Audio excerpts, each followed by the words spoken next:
Rénologique est une présentation de Duproprio.com en collaboration avec l'Agence de l'efficacité énergétique du Québec et le magazine La Maison du 21e siècle.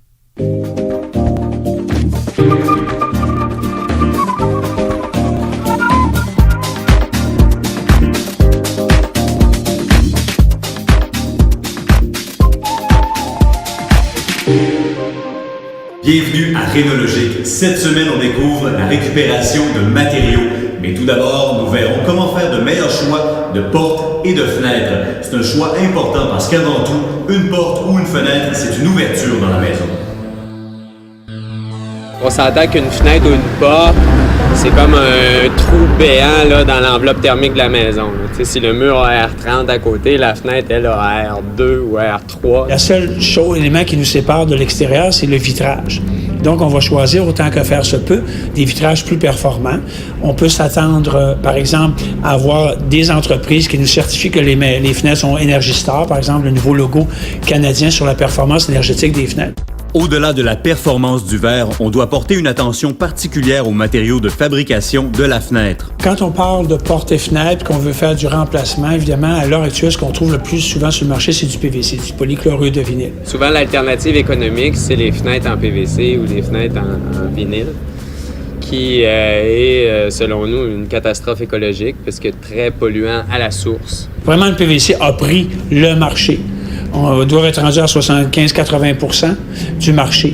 À cause de la facilité, le faible coût de la production du matériau, c'est des extrusions qu'on vient assembler, souder, peu d'entretien, flexibilité de construction. On peut faire des fenêtres de n'importe quelle forme inimaginable en PVC. Souvent, les fenêtres, justement, bas de gamme comme ça, ont une très mauvaise qualité d'assemblage, donc sont pas trop hermétiques, souvent offrent un moins bon rendement et souvent vont être à changer au bout de 15 ou 20 ans. Le matériau le plus populaire n'est donc pas le plus écologique ni le plus durable. Une bonne fenêtre écologique, c'est une fenêtre qui est durable. Depuis tout le temps, les fenêtres en bois ont été les fenêtres les plus durables, à condition d'être bien entretenues. Afin de diminuer les besoins d'entretien, on peut opter pour une fenêtre hybride. La meilleure fenêtre qui est, selon nous, la fenêtre hybride. C'est des fenêtres composites où on peut avoir l'extérieur en fibre de verre, l'intérieur en bois. On peut avoir l'extérieur en aluminium, l'intérieur en bois. La fenêtre qui est en bois à l'intérieur, donc qui n'est pas aux intempéries, qui n'aura pas à être entretenue, et en aluminium à l'extérieur, de façon à résister au temps puis de ne pas avoir d'entretien à faire. Si on récapitule, la fenêtre de bois est de loin la plus durable, mais doit être entretenue. Si on ne veut pas se casser la tête avec l'entretien, le meilleur choix écologique sera la fenêtre hybride ou la fenêtre d'aluminium. Ici, la fenêtre qu'on a installée, c'est une fenêtre tout aluminium, celle-là, avec un verre double isolé, donc l'OI. Puis on a fait givrer les verres pour procurer de l'intimité là, aux habitants à l'intérieur étant sur le trottoir. Donc, c'est une fenêtre là, de très bonne qualité qui est là pour durer longtemps. En construction neuve, on peut choisir l'orientation de sa fenestration et obtenir un chauffage solaire passif. Mais en rénovation, on doit faire avec ce qu'on a. Souvent, des fenêtres au nord ou des fenêtres qui ne reçoivent pas de soleil direct, on va opter pour des fenêtres à triple vitrage, des fois isolées à l'argon, donc avec un gaz qui est peu transmetteur. Donc, ça maximise les gains de chaleur de l'extérieur en minimisant les pertes de chaleur. Alors qu'au sud, on va déconseiller les fenêtres Louis parce que ça bloque les bons rayons aussi, les rayons qui sont bénéfiques.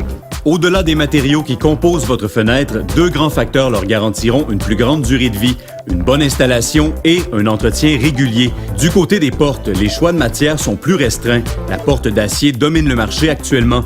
Encore là, une bonne installation et un entretien régulier vous garantiront une plus grande durabilité.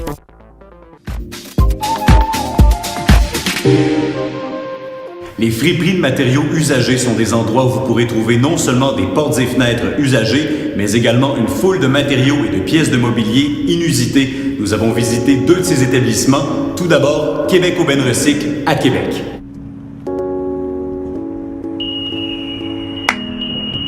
Québec Aubaine Recycle, c'est une compagnie qui récupère des matériaux de construction usagés et qui les revend. Ça peut être autant dans la plomberie, chauffage, électricité, matériaux de construction comme bois, portes, châssis, bains, toilettes, lavabo, fluorescents, même un peu des fois dans l'équipement commercial aussi, là, comme l'équipement de restaurant ou des casiers d'école. Un peu de tout, ouais. Le prix est intéressant par rapport au prix du neuf aujourd'hui. Il y a des matériaux qui sont quand même assez élevés. La rareté aussi des matériaux, des fois dans certains domaines, des affaires qui sont discontinuées, des fois qu'on ne retrouve pas ailleurs, qu'on peut avoir ici. Comme les radiateurs de fonte, aujourd'hui, ça ne se fait plus. C'est des compagnies qui ont arrêté la production. Fait qu'à ce moment-là, quand il y en a un qui casse à quelque part, par la gelée ou autre, mais à ce moment-là, il y a possibilité de l'avoir ici. Le monde nous contacte pour dire qu'ils ont des produits à disposer, à nous vendre. Ça peut être des compagnies, des fois, des erreurs de grandeur, des balances de stock de compagnie. Ça peut aller dans le neuf aussi un peu, là, mais on se tient dans la majorité dans l'usage.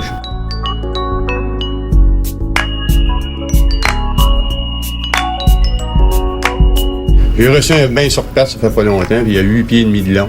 C'est quelque chose de rare. On voit que moi, c'est la première fois que j'en vois un de cette longueur-là. Moi, j'aime beaucoup les matériaux de construction usagés. C'est premièrement, les vieux matériaux, des fois, sont bien plus solides que les nouveaux qu'ils font. Puis, ça a un certain cachet. Ça a un certain cachet par rapport à aujourd'hui.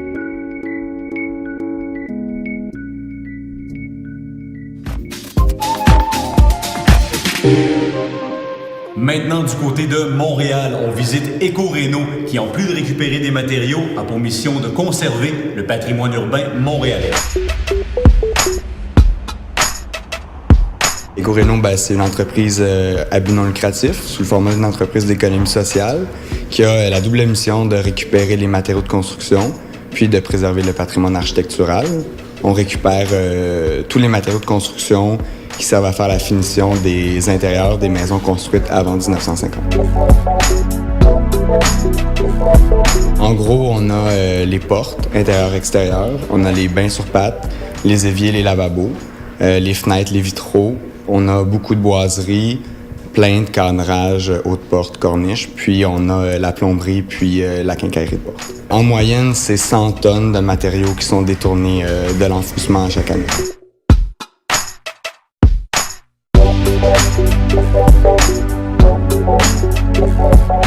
On a développé un certain réseau d'approvisionnement auprès des entrepreneurs, mais il y a beaucoup de particuliers aussi.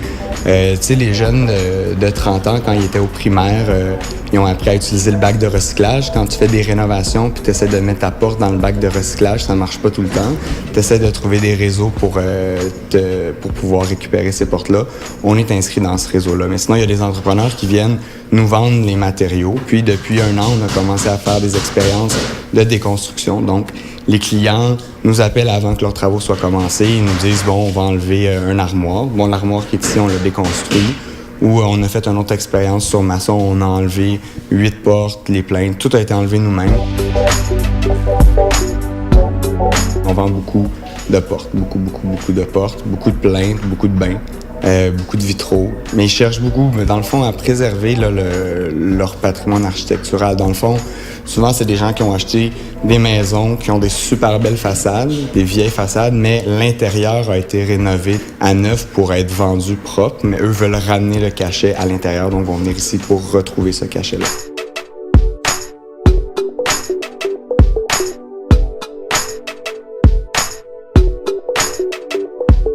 C'est des matériaux, ça fait 70 ans, ça fait 100 ans qu'ils sont là. Nous, on les a en magasin, on les a testés, on sait qu'ils sont encore bons puis qu'ils vont être bons pour encore 100 ans. Donc, c'est une partie de l'histoire, c'est super important que ça reste.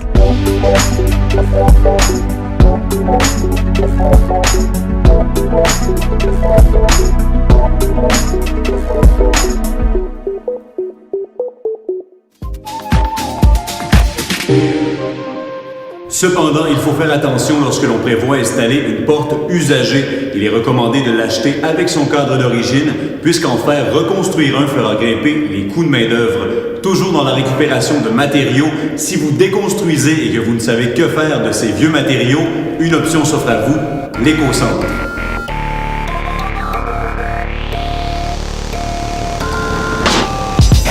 Écocentre, c'est un lieu qui est aménagé à maximiser la valorisation des matières. On parle des filières de matériaux secs, les encombrants non métalliques, les métaux. On a aussi un volet au niveau des résidus domestiques dangereux. Ça comprend les peintures, les huiles, tous les produits qu'on retrouve à la maison. Et ensuite, le volet réemploi qu'on voit ici.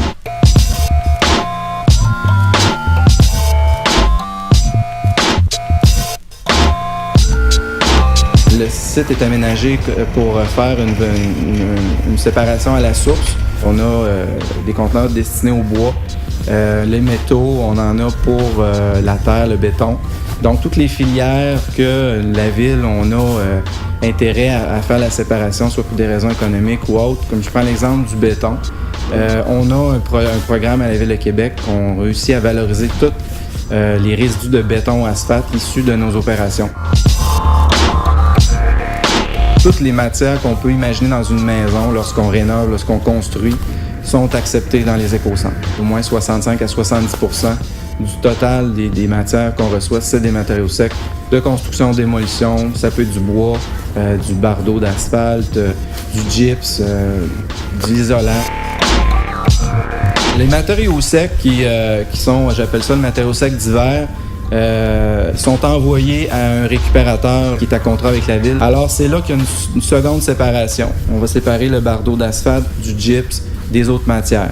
Et là, lui concentre les quantités, les volumes, et il est capable d'avoir des marchés. Si on recule de ne serait-ce que de 5 ans, le matériau sec d'hiver qu'on a dans les conteneurs se destinait à l'élimination. Alors qu'aujourd'hui, avec le centre de tri, ça permet justement d'aller rechercher la matière pour aller chercher de nouveaux marchés. Et on est capable d'atteindre là, en moyenne 85% de valorisation.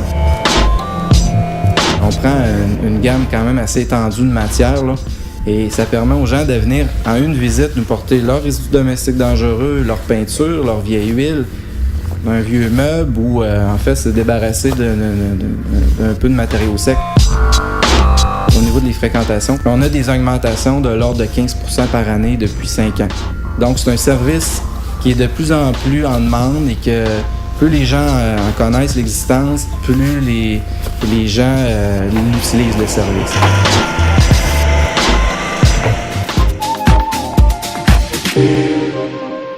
Renseignez-vous auprès de votre municipalité sur les écocentres. Il y en a sûrement un près de chez vous. Du côté des portes et fenêtres, maintenant, rappelons-nous qu'elles sont trop souvent remplacées parce qu'elles ont été mal installées, mal entretenues ou simplement de mauvaise qualité. Vos choix auront une répercussion sur l'environnement et du même coup sur votre portefeuille. On vous rappelle que vous pouvez voir et revoir les épisodes de Rénologique au www.duproprio.tv.